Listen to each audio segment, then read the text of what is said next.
Whitney Strieber's alien abduction and stranger who told him that mankind is trapped. Believe it or not, or don't believe it, Whitley Strieber, born in Texas, United States, is a famous author known for his thought-provoking horror fiction. Strieber wrote a novel called The Wolfen, which later became a popular film in 1980. However, it was his book Communion that garnered significant attention, particularly from the UFO community.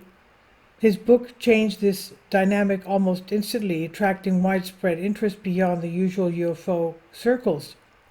Strieber's writings have been adapted into various movies and TV shows, contributing to his global acclaim as a best-selling author.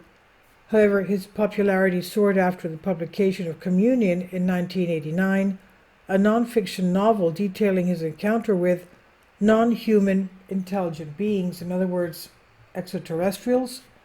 The book became a major success, reaching #1 spot in the New York Times non-fiction bestseller list. In 1989, a film adaptation of Communion was released, featuring actors Christopher Walken and Lindsay Krause.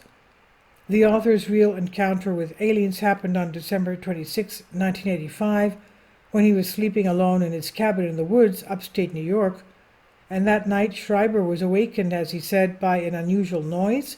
When he opened his eyes, he saw a small alien creature approaching his bed.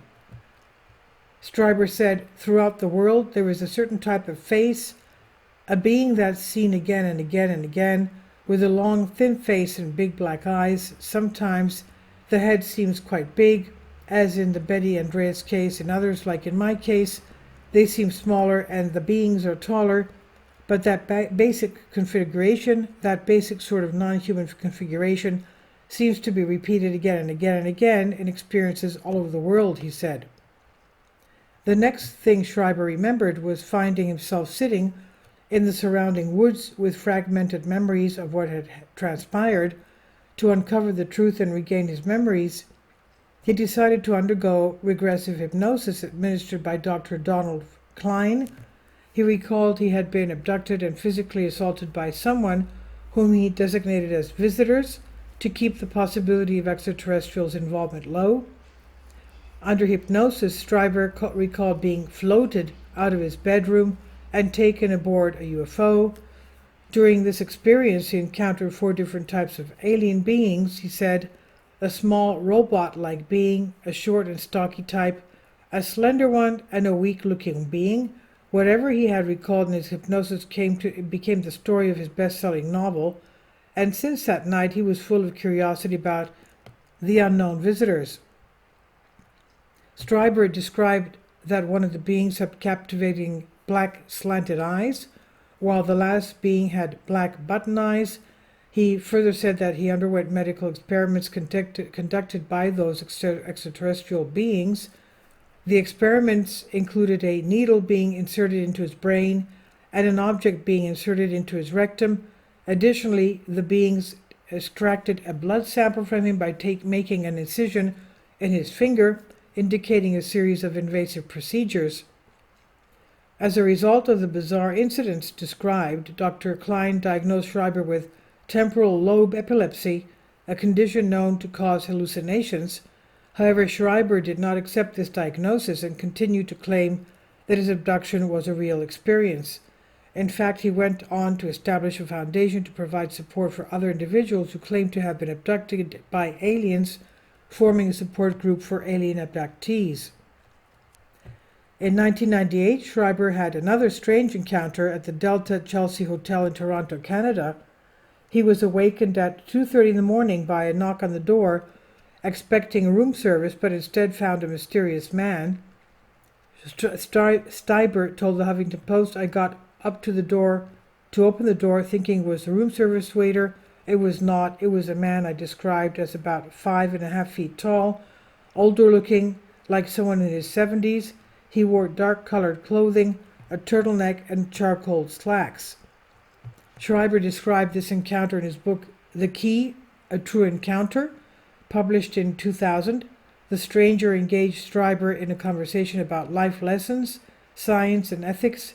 He expressed a desire to help humanity escape from a cycle of violence and self-destruction.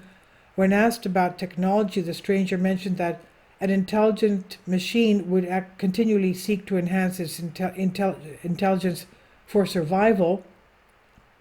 The conversation touched upon various topics, including the existence of multiple universes and catastrophic events in Earth's history. And during this 45-minute conversation, Strieber grew increasingly curious and asked many questions. However, at one point the stranger offered him a drink which caused him to fall asleep immediately. The stranger's true identity remains unknown, leaving Strieber contemplating the future of humanity and the undiscovered realms of science.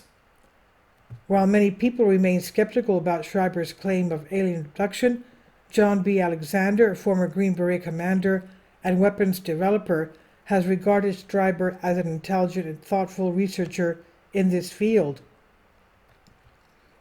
Author Whitley Strieber approached the subject of alien abduction differently than his contemporaries in the 1980s. While others focused on the idea that extraterrestrial scientists were stealing human DNA, Strieber delved into the controversial aspects of his own experiences with what he called the visitors. He used this term because he was not sure if his captors were truly alien in the conventional sense. Strieber believed they might represent something beyond human comprehension. And in his book, Transformation, a sequel to Communion, Strieber explored traumatic encounters of abductees who believed the visitors, also known as Greys, had the ability to extract the immortal human soul from the physical body, God forbid. He received a response from the visitors explaining that they recycled souls, that the earth was like a school where souls learn, grow, and evolve through successive reincarnations.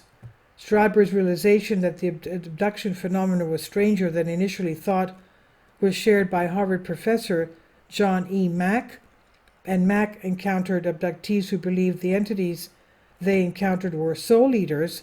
In Mack's book, Passing into the Cosmos, he recounted the story of an abductee named Greg who feared being separated from his soul, believing it would lead to the end of his consciousness and existence.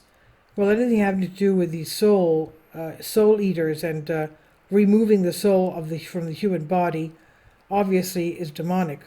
Now, this is by Vicky Verma on Highs and Wise from Collective Spark. Please leave your comments, and thank you for your support. Please support my Patreon account. The daily posts are 5 videos daily, and they are totally different from what I have on my YouTube channel. Thank you so much for your support and that you find all my content so interesting. You'll find the Patreon account details in the description box below.